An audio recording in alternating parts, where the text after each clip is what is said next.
एक छोटा सा कॉन्सेप्ट अगर दिमाग में क्लिक कर जाए ना तो ये क्वेश्चन बड़े ही आसानी से बनाया जा सकता है। मल्टी करेक्ट क्वेश्चन है, एक से ज्यादा ऑप्शन यहां सही हो सकता है। अच्छे से 100% एफर्ट दो इस क्वेश्चन में, उसके बाद इसका सॉल्यूशन देखना। क्वेश्चन में बोला गया था कि ए एक्स वाई जेड बी अगर एपी में है तो ये डेटा है अपने पास, और अगर यही पांचों चीज एचपी में है तो ये डेटा है। तो इसमें से कौन कौन सा ऑप्शन सही होगा ये हमें बताना था। बात क्लियर है? अगर ये एपी में है ना भाई, अगर ये एपी में है तो एक डेटा अपने पास ये मिलेगा कि ए और बी का sum by 2, A plus B by 2 जो है वो बीच वाला जो तीनों है इसके सम बाई 3 के बराबर होगा।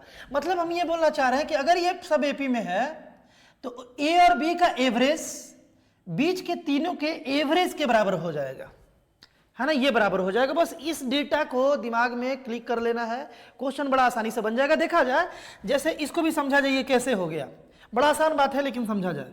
जैसे मान लो मेरे भाई अपने पास ये एक हम एपी ले लिए, 5 नंबर है ना, 5 नंबर ले लेते हैं, है ना, ये एक एपी ले लिए, एपी ले लिए। लास्ट वाला नंबर और शुरुआत वाला नंबर का मीन निकालते हैं, तो ये हो गया 10 प्लस 2 बाई 2, एवरेज निकाल लिए। और इन तीनों का एवरेज निकालते, 3 नंबर का एवरेज निकालना है तो तीनों को जोड़ के 3 से डिवाइड करना होगा। यही काम किए हैं, ए प्लस बी बाई 2 और x plus y plus z, x plus y plus z by 3 किए हैं। तो इधर से देखें तो ये भी मेरे भाई 6 आया, और इधर से देखें तो ये 18/3 ये भी 6 आया, ये दोनों बराबर आया। मतलब कि अगर 5 नंबर एपी में हो तो स्टार्टिंग और लास्ट वाले का एवरेज बीच के तीनों के एवरेज के बराबर होता है। अगर ये कॉन्सेप्ट क्लियर है, ये कॉन्सेप्ट मेरे भाई क्लियर है, तो ये सवाल देखो कितना आसान हो गया, कितना आसान हो गया, ध्यान से देखना, ये कितना आसान हो गया। इस 2 को इधर भेजे, देखो इस 2 को अगर इधर भेजे तो a plus b is equal to, ये 2 हो गया, और एक्स वाई जेड का वैल्यू हमें 15 दे रखा है, यहाँ 15/3 हो गया, ये 5 बार में, यानी कि a प्लस बी का वैल्यू अपने पास 10 आ गया। ये बात तो क्लियर होगा, बड़ा आसानी से a प्लस बी का हम लोग वैल्यू निकाल लिए। अब देखो ध्यान से समझना, यहाँ पे एकदम ध्यान से बुआ, इस बात को तुम लोग समझोगे।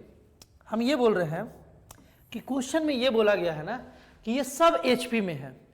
अगर मेरे भाई ये सब एचपी में है तो 1/a, 1/x, 1/y, 1/z और 1/b ये एपी में होगा। अगर ये एचपी में है तो इसका रेसिप्रोकल एपी में होगा ना। तो फिर से वही वाला कंडीशन लगाया जाए कि अगर ये 5 नंबर एपी में है तो इसका एवरेज यानी कि 1/a प्लस 1/b, 1/b/2 ये जो है बराबर हो जाएगा 1/x plus 1/y plus 1/z/3 के बराबर हो जाएगा। बात क्लियर है?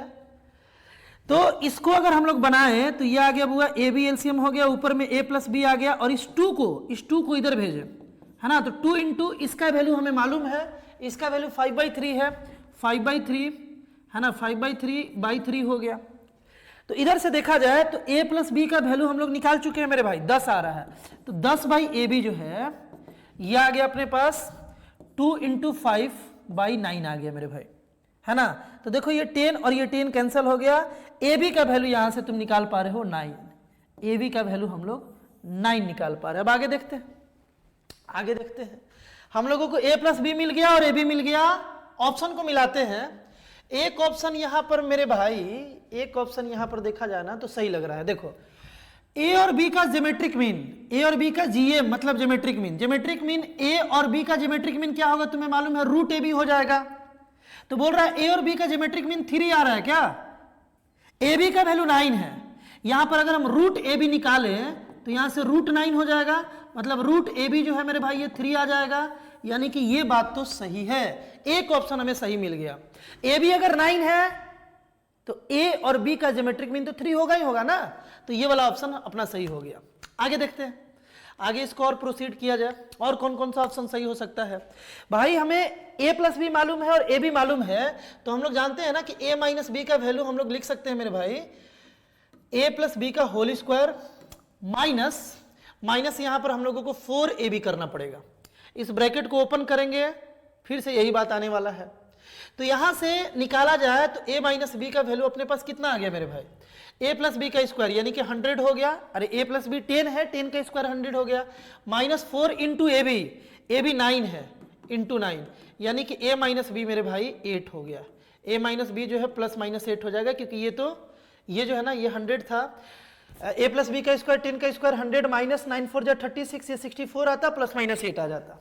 तो एक बात है कि greatest value of a minus b का दो वैल्यू है, एक प्लस 8 एक माइनस 8, तो greatest value of a minus b जो है ये 8 आ रहा है, ये भी ऑप्शन सही है, दो ऑप्शन सही मिल गया।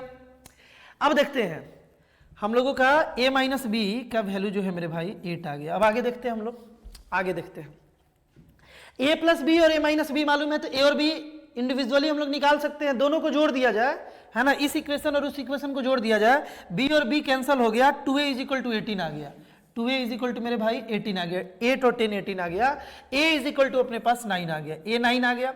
आगे a को 9 अगर यहाँ पुट कर दे तो b का वैल्यू 1 आ गया, है ना, b का वैल्यू मेरे भाई 1 आ गया। तो एक और ऑप्शन शायद सही होते हुए दिख रहा है, देखो a का वैल्यू 9 और b का वैल्यू 1, a का वैल्यू 9 और b का वैल्यू 1, तो 9 प्लस 2 11, यानी कि 1 possible value of a plus 2b is 11, ये भी ऑप्शन सही हो गया।